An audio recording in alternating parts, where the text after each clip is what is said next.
നമസ്കാരം, എല്ലാവർക്കും പുതിയ വീഡിയോയിലേക്ക് സ്വാഗതം. ഈ മാസം ഏപ്രിൽ 25 തിയേറ്ററിലേക്ക് റിലീസിനെത്തുന്ന ചിത്രമാണ് തുടരും. ലാലേട്ടൻ്റെ ചിത്രം. ഈ വർഷത്തെ ലാലേട്ടൻ്റെ രണ്ടാമത്തെ റിലീസാകുന്ന ചിത്രമാണ് തുടരും.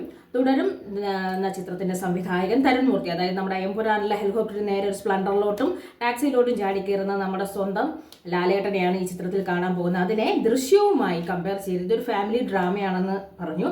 ഈ സിനിമ അദ്ദേഹത്തിന്റെ സ്വപ്നമായ തുടരുമെന്ന് പറഞ്ഞ സിനിമ, ലാലേട്ടൻ ചെയ്യുന്ന സിനിമ. ലാലേട്ടനെ ഒരുപാട് മിസ് ചെയ്ത ലാലേട്ടനെ തിരിച്ചു കൊണ്ടുവരികയാണ്. പക്ഷെ ഈ ചിത്രത്തിന് ഒരിക്കലും ദൃശ്യം സിനിമയുമായി കമ്പയർ ചെയ്ത് അല്ലെങ്കിൽ മറ്റൊരു ചിത്രമായി കമ്പയർ ചെയ്ത് ചിത്രത്തിന്റെ എന്താണ് പറഞ്ഞാൽ അതിന്റെ പ്രഭാവം കുറയ്ക്കരുത് എന്നാണ് പറയുന്നത്. നമുക്കറിയാം, എല്ലാ ചിത്രങ്ങളെയും മറ്റു ചിത്രങ്ങളുമായി താരതമ്യം ചെയ്ത് എന്ത് ചോദിച്ചാലും ഇപ്പോൾ പറയും ദൃശ്യത്തിൻ്റെ അത്രയും പോരാ, അല്ലെങ്കിൽ ലൂസിഫറിൻ്റെ അത്രയും പോരാ എന്ന് പറയരുത്.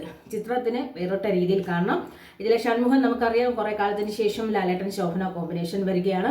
അതുപോലെ തന്നെ ഷൺമുഖം എന്നുള്ള ക്യാരക്ടർ, ടാക്സി ഡ്രൈവറായിട്ട് വരുന്ന ക്യാരക്ടർ ഇതിൽ ചിത്രത്തിൽ രജപുത്ര പ്രൊഡക്ഷൻസിലാണ് വരുന്നത്. ചിത്രം ഫൈനലിലേക്ക് എത്തുകയാണ്. അതുപോലെ ഇതിൽ മണിയമ്പല രാജുണ്ട്, ബിനു പപ്പു ഉണ്ട്. കുറേ അധികം ആളുകൾ നിറയുന്ന ഒരു വലിയ ചിത്രമാണ്. നമുക്ക് മലയാളികൾക്ക് കിട്ടുന്ന ഒരു ഫാമിലി ഡ്രാമ തന്നെയാണ്. അതിനെ മറ്റൊരു തലത്തിൽ ചിന്തിച്ച് വെച്ച് ഒരു സംവിധായകൻ പറയും പോലെ ചിന്തിച്ച് വെച്ച് ആ ഒരു എഫക്റ്റ് കിട്ടിയില്ല എന്ന് പറഞ്ഞ് ചിത്രത്തെ നശിപ്പിക്കരുതെന്ന് ഇപ്പം തന്നെ പറഞ്ഞിട്ടുണ്ട്.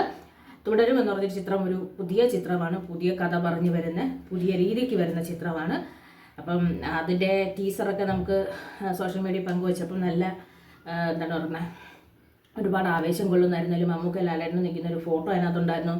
പിന്നെ താടിയെ കളിയാക്കിക്കൊണ്ടുള്ള സീനുണ്ടായിരുന്നു. അപ്പോൾ അതിലെല്ലാം കൂടി ചേർന്ന് നമുക്ക് തരുന്ന ഒരു വൻപിച്ച ട്രീറ്റും കൂടിയാണ്. അപ്പോൾ എല്ലാവരെയും പോലെ ഈ വരുന്ന ഏപ്രിൽ 25 തിയേറ്ററിലേക്ക് എത്തുന്ന തുടരും സിനിമയ്ക്ക് കാത്തിരിക്കുകയാണ്. മുൻധാരണകളില്ലാതെ പോയി ചിത്രം കണ്ട് നമുക്ക് ചിത്രത്തെ തിയേറ്ററിൽ എത്തുന്ന ചിത്രത്തിനെ വിജയിപ്പിക്കാം.